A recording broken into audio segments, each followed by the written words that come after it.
Do you ever stamp and you get that annoying ink line around the edge where it shouldn't have stamped, but it did? Today I want to share with you a couple ideas for how to make sure you never get that annoying ink line again. Let's take a look at them.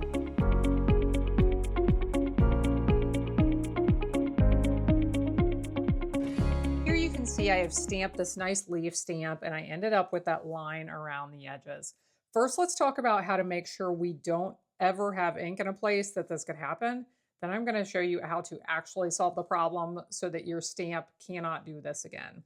So here's the first one is, do you see all this extra ink around the edges?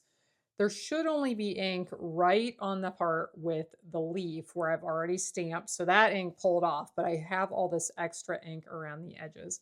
We do not want that. So I'm going to clean this quickly on my chamois. I love my chamois for cleaning my stamps. And we're going to re-ink this. So it depends on what kind of ink pads you're using, whether this can be a problem or not. But if you have softer foam pads, it can be. Make sure you're not pressing. When you ink your stamp, you just want to set it on the surface and move it around a couple of times. I am applying no pressure at all. I'm just letting gravity do the work.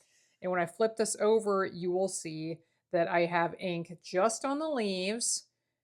Down here, I did get a tiny bit right around the edge. So this is what I'm going to show you in my second tip is how to make sure that does not happen. But when you don't apply pressure, you should just end up with ink in the spots where it belongs. And when you stamp, you should get a nice stamp without those extra lines. Let's clean this off again. And here's how to make sure that this cannot happen again, where you get that extra ink around the edges that leaves those irritating lines, is just to take a pair of really good scissors and cut off around the edges of the stamps. This serves no purpose. It's just extra material from the process in which the stamps were made.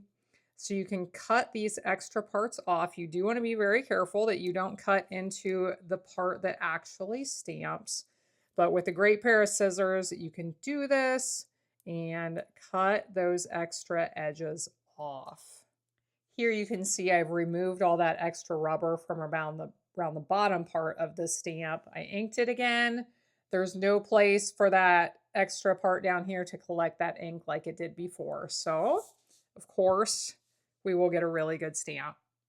One last tip along the same lines is when you're stamping, don't apply too much pressure. And don't tilt your block sideways. If you apply even pressure flat without rocking your block back and forth so it leans to one side, you shouldn't get those lines. Between all of these tips, you should get a perfect stamp image almost every time. Let's be honest, it's not going to be every time, but this should definitely help.